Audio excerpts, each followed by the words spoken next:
Hey everybody, Bailey here. With Thomas. So we're back because we feel like there's some unfinished business after our panel discussion. We had a really great conversation about farmers markets, and honestly, it went a little deeper than I thought it would, a little more philosophical. What we didn't really get to were just some kind of nitty-gritty detail questions. You all sent us so many questions, and we love that. So we don't want to ignore your questions.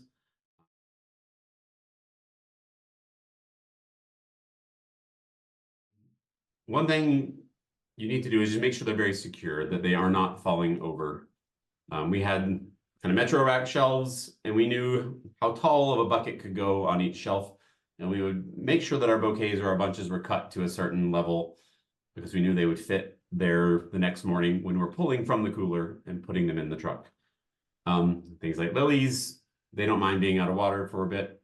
We would lay those flat on their sides. Again, kind of bungee to the rack so they're not, falling all over the place and breaking. Nothing broke my heart more than like lily buds popping off.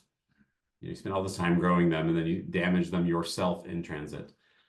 Um, Big flowers are just going to take up a lot of space. That's how it is. Um, yeah, there's no real secret. You can't squish them. You have to give them their space. You don't want to damage them in transit. Just make sure they're secure. Ideally, you deliver them in water, but some things are okay for an hour or so out of water. Just recut them when you get on site.